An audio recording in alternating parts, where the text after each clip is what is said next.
Shivda, and welcome again to Kroeder Kroghen. Today's programme anticipates next weekend's conference on Cornwall, Kernewek, and looks at how new words are coined in Cornish.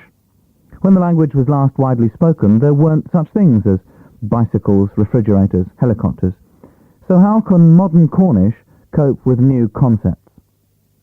But first, Kernewek, the conference on Cornwall. I asked John Fleet, the conference secretary, to explain what the conference is all about. It is a standing conference. It doesn't happen every month. It dates back to 1983.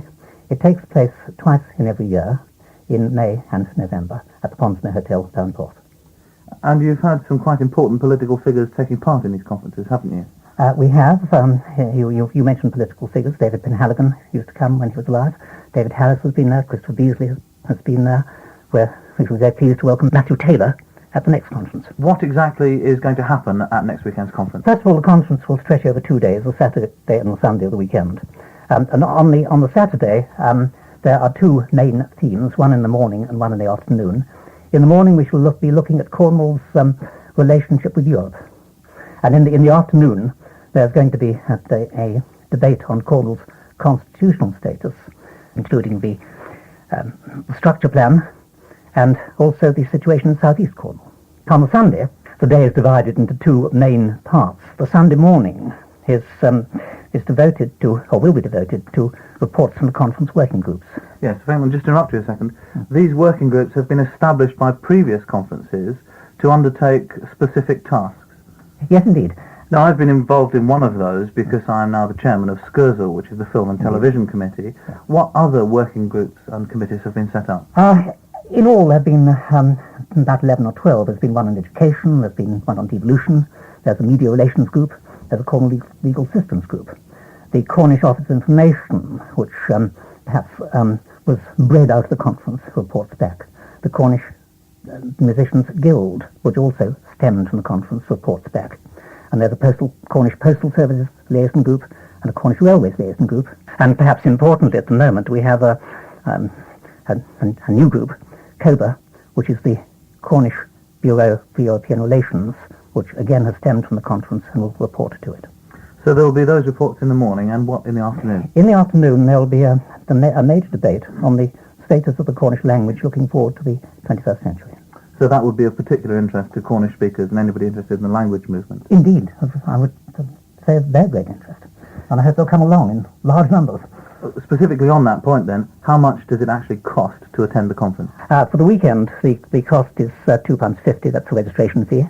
If you want to come for 1 day, Saturday or Sunday, it's £1.50. You can also become a friend of the conference, which costs you £7.50, and if you do that, you get a reduced rate for a number of conferences.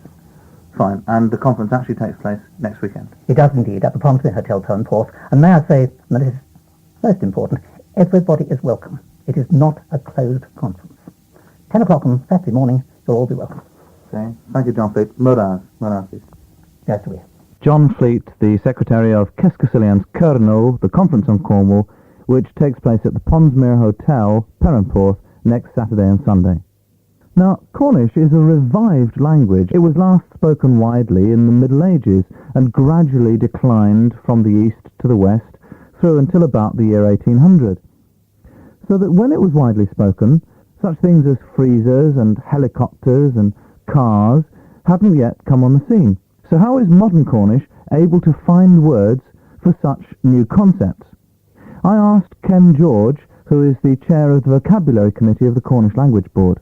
They're made up, on the whole, if at all possible, from existing roots in Cornish. For example, helicopter would be askel dro, literally a wing turning. Television is a lovely word and has received general acceptance. It's pel wallach, meaning a distant viewing. And that's actually a literal translation of television, isn't it?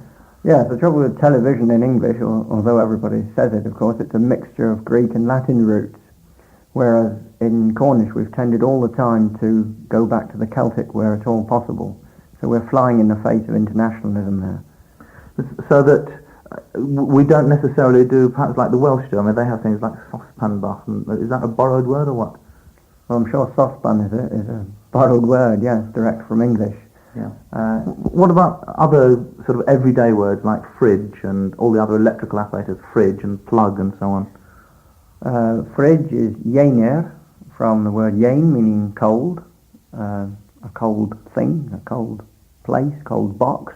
And for plug, there's a fine word, ebilier, meaning a series of little pieces, originally of wood, but of course now they're of metal, which are placed in a socket.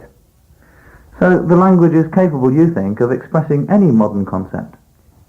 I think we'd have a bit of a job with nuclear physics, but then so does any other language, even a major language like French. Yes, French actually borrows a large number of expressions from English, doesn't it? Do you think that this is inevitable in Cornish as well, seeing that Cornish is spoken by so few people and English surrounds it so strongly? Well, surprisingly enough, because Cornish is spoken by so few people, we do have the advantage that any new words which are made up and promulgated by the Cornish Language Board, for example, stand a greater chance of acceptance than mass borrowings of words from English. So that means there's broad agreement on some common words. Let's take, for example, words for vehicles like car and bicycle and so on. The word for car is surprisingly car. That's easy. But it's not, you might be amazed to hear, a borrowing from English. In fact, it's a very ancient Celtic word, recorded in Gaul, and then borrowed by the Romans into Latin in the form carus, and went into a large number of languages in various forms, and came out in English as car, and so it's ready-made for English speakers learning Cornish. So that very common word is in fact a Celtic word that the English borrowed and that we're now just taking back? If you like to look at it like that, it is, yes. Very easy to learn. In fact, I would think about 80% of new words which are made up receive immediate acceptance by the Cornish-speaking population. And is most of Cornish made up? That's often said that Cornish is basically a made-up language. Investigations have been made to see what percentage of words in common parlance have been made up in this way. A recent investigation in the monthly magazine Anne Gannis showed that between 2 and 3% of the words used have been made up. In other words, Cornish is 97% an authentic language in its own right.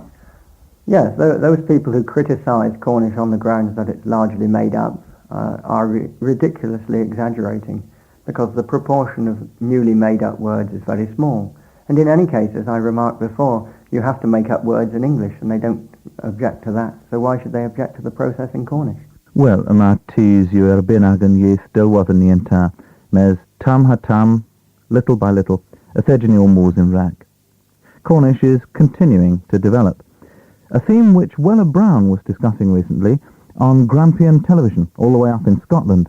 Now, by the miracles of modern technology, I can play you what Wella said on Scottish TV to interviewer Isabel Mackay, though there's a bit of background hiss. Scotland is a long way away, after all. Cornish is enjoying an amazing revival at the moment. It's becoming much stronger and attitudes are changing. But was there ever a time when you were worried it might die out completely? Well, of course, Cornish did die out in the sense at the end of the 18th century as well. And it's from those embers, on those embers that we've blown and revived Cornish and made it into a healthy fire. It is, Cornish people's heart. Did it take a lot of hard work?